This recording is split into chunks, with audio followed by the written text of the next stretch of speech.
الشيطان الرجيم. بسم الله الرحمن الرحيم. ولا تكونوا كالذين تفرقوا واختلفوا من بعد ما جاءهم البينات وأولئك لهم عذاب عظيم. سرورما فاركدا سورة آل عمران دا یوسل فیزم نمبر یوسل شپگم نمبر اور پسی یوسل غم نمبر آئی المبارکہ پالی سرورم فارکی دا سور آل عمران دا 105 106 و 107 یوسل فیزم شپگم اوم پدی مذکورہ آیاتنو کی مجموعی قربانی یو دا مقصد بیانی دو کہ اللہ سبحانہ وتعالی منگ و تاسو پا دین اسلام کی دا جدا ڈلو تنظیمونو او دا مختلفو مسلکونو او دا پارٹو جوڑاولو که دا کولو نمانا کریو چی دا اسلام در آتد نروسو دا قرآن نباد او دا دی رسول در علیکلو نباد چی هر کلستاسو ربم یو دے کعبم یو دا قبلہ قرآن یو اسمانی کتابم دے ساسو اخیرانی پیغمبر خاتم النبین او خاتم الرسول دا یو پیغمبر دے نتاسو تا دا اختلاف دا جوڑولو او پا اسلام کے دا بل تنظیم دا بل مذہب یا دا بل مسلک او دا پارٹی جوڑولو اس گنجائش نیست دے او یاد ساتے کدسی کار موکو قیمت کی بہو شرمی گئے والعیاذ باللہ مخونا بمتورشی سباد اللہ پا دربار کی بچو ہے رشد دین نسالو گوری دتاسونا مخکنی امتونا اہل کتاب یہود و نصارا اغید سکار کرو سمر زلیل شو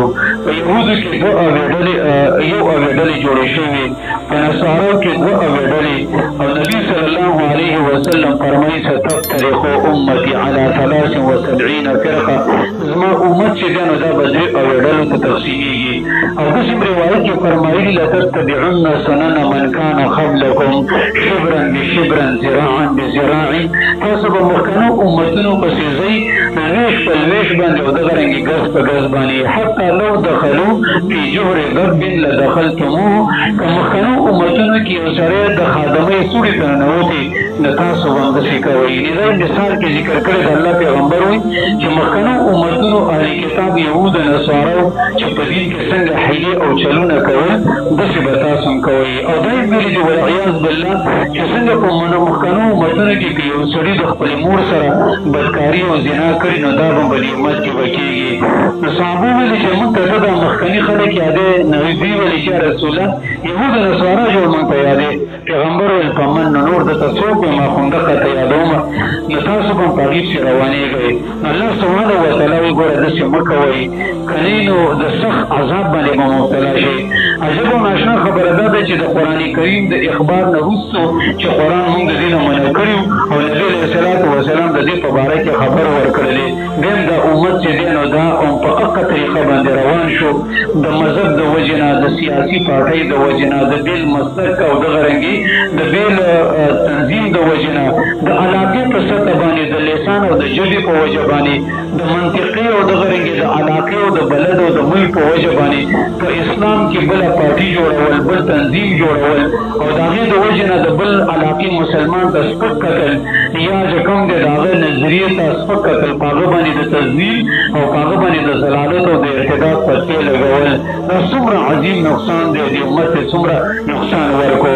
امام راضی دا دی آیت پا بارک تیویلو دی مخکنو امتونو کی پا یهود نصارو کی چی دا کمی ڈلی جوڑی شوی دی که با اری ڈلی زن پا حق بانی گنو چی من پا حق ازمو مخالف پا باطل بانی دی کل حزب بما لدیهم فریحون قرآن ملی ار ڈل بس پا خپل مسلک بانی خوشحال ہوا او دقرنگی کار کتب اوگوری پا عدل و پا انصاف سر ویداش پا دی امت کی موشو زمانگ امت علماء سوت اوگورا او زمانگ پا امت کی پا مسلمانانو کی ڈلی تو گورا ار ڈل چی دا زان جکم دیر پا حق بانی گنی کدرات دی زینا او دی شیانا تپوسو کی ناغت جکم دی دانور مسلمانان سنینو تدور ورخکارا کی گی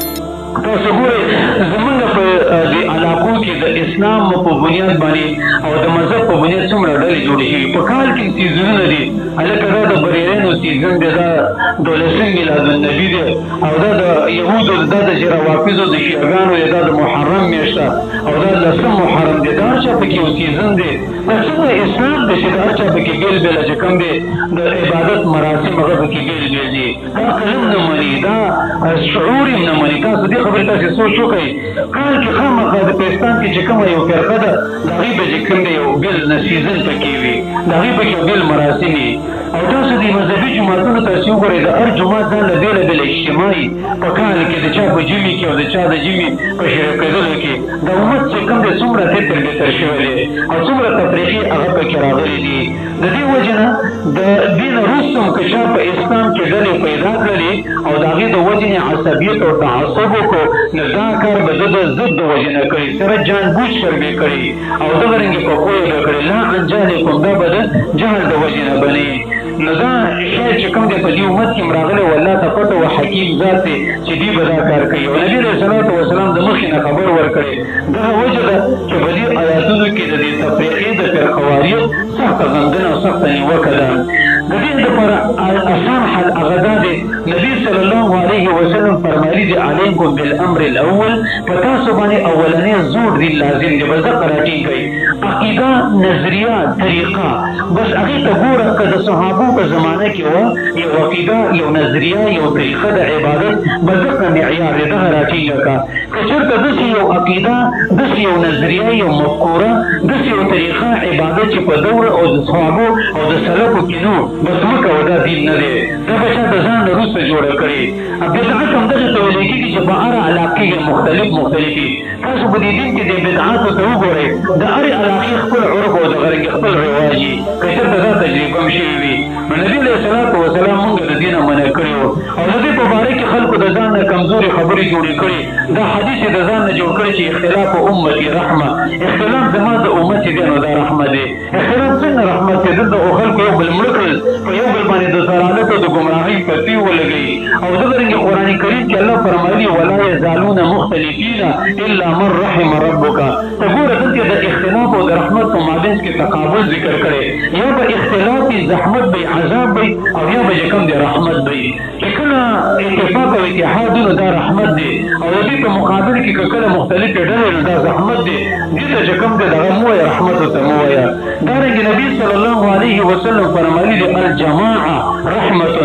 والفرقة عذاب. چې کله مسلمانان یو موټی وي، یو ډله وي، نو دا رحمت دی. او چې کله مطلب د دې په مابینځ کې اختلاف راغلی نو دا د ګورې زحمت او دا عذاب دی. د دې وجې نه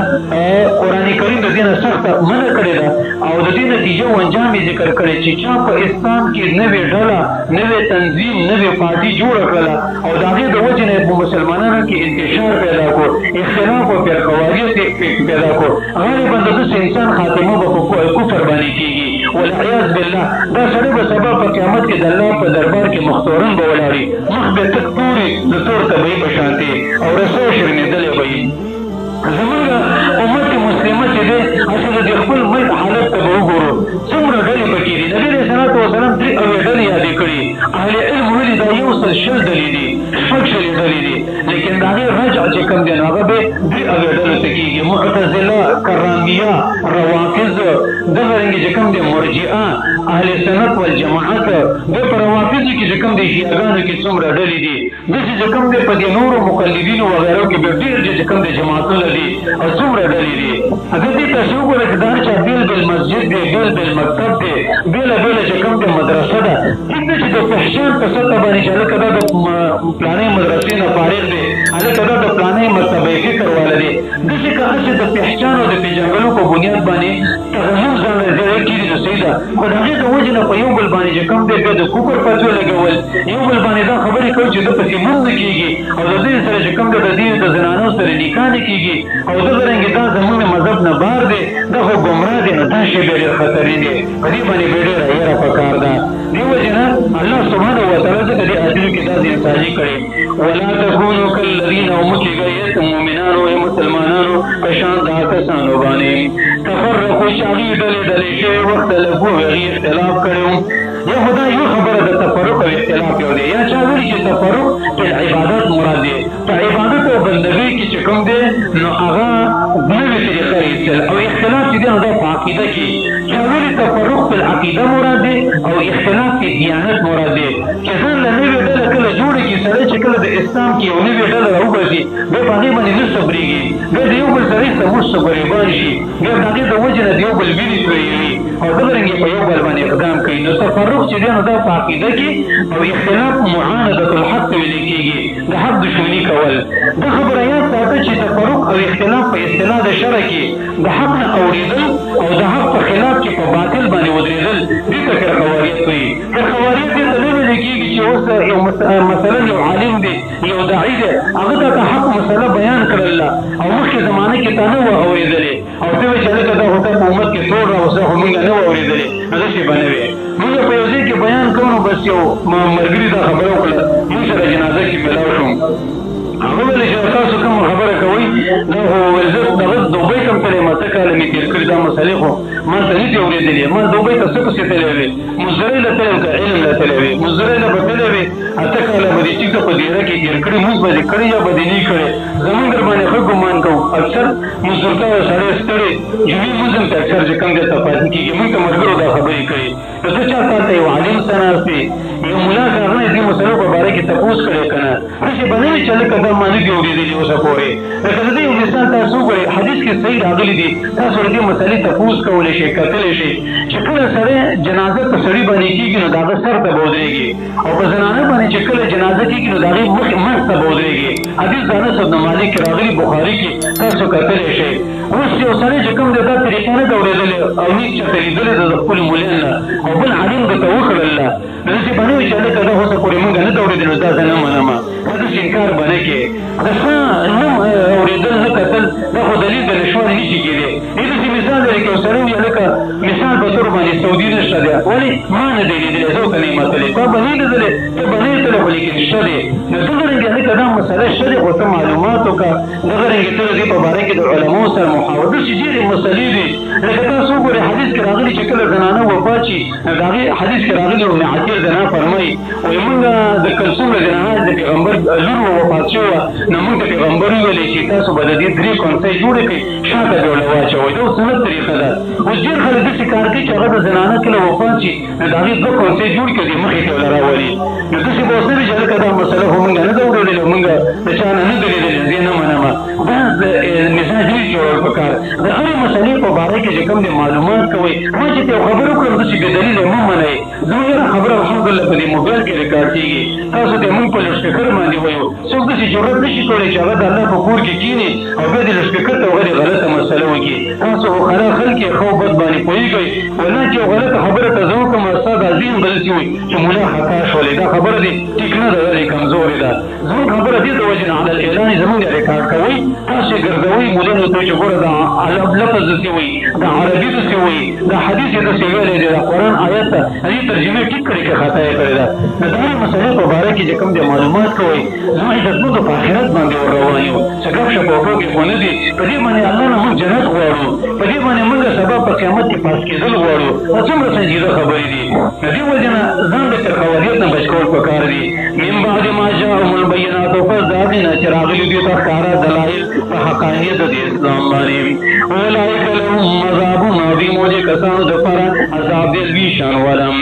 یوم تبیض په داسې ورځ باندې چې تسپین به شي وجوه مخونه د بعضې خلکو وتسود وجوههم تور به شي مخونه د ډېرو خلکو مخونه به د چا سپینېږي عبدالله بن عباس ویلي د اهل سنت والجماعت وجه دا ده چې د دې زړونه چې کوم دي هغه سپین وو او د دغې نه ځان سره سپینوالی ولو چې هغه د قرآن او حدیث دی قرآن او حدیث کې روښنایي ده سپینوالی پکې دی قسم په الله په دې باندې چې چا عمل کو د هغه نه به توري خو د مخ د چمک او پړق به کوي هغې کې داسې یو جاذبیت به وي او ته وګوره چې چا کې بدعت و نو د هغه مخ به داسې سپور ښکاره کېږي دا سپوروالی به ته په بدعتي ملا باندې هم وینې او په بدعتي امي باندې هم داسې سود به ته ښکاره کېږي ځکه قرآن دا خبره ذکر کړې تسود وجوه معنا څه وجوه اهل البدع والفرقه چا چې په اسلام کې د ځان نه نوې ډله راایستلې ده دا به سبا په قیامت کې مختورن به ولاړي یوم تبیض وجوه نه مراد دا دی چې د مسلمانانو مخونه به سپینېږي او د کافرو مخونه هغه به تورېږي او مخونه دا د چا چې د الله عبادت او بندګي کړې ده دا به سپینېږي او چا چې د الله نافرماني کړې ده هغې مخونه به تورېږي فاما الذين اسودت وجوههم پسار چا کسان دي چې تور بشي مخونه داغي دي ته ویل کېږي کفرتم بعد ایمانکم ګوره تاسو کفر کړو پس ایمان تاسو نه فذوقوا العذاب بما كنتم تكفرون پس څه تاسو عذاب په دې وجه باندې چې تاسو کفر کړو دغه د کفر نه مراد د طریقې خواریت معنی په اسلام په خوذل د اسلام په خلاف باندې د قران او د حدیث په خلاف کې نوې عقیده نوې طریقه جوړول او هم الذين بيضت توارجا کسان دي چې سپین بشي وجوههم داغي ففي رحمت الله نذيبا پر رحمت الله تعالی کې چې جنت او د الله تعالی د عرش د سوري لاندې به رحمت مراد د دې د ځان سره کتاب او سنت خو دین وړو هم کې خالدون دي او پای کې همیشه د پاره یو سره چې په دې کې ډېر خوشاله مثلا د دې نه مدینه او کلام او بحرین تلاشي په چکر باندې او بیرته چې کوم دی ویل که سبب بیګا کې مرګ دې څخه خوشي بیرته خپل دې ته واپس راځي جنت وجاز سند دی ورځ دوه نه دی ټول عمر د پر ناشنا بچای دا خوب هم پکې نشته دې په څو ګوره حدیث کې راغلي دي وې جنتین په یو وخت کې اتل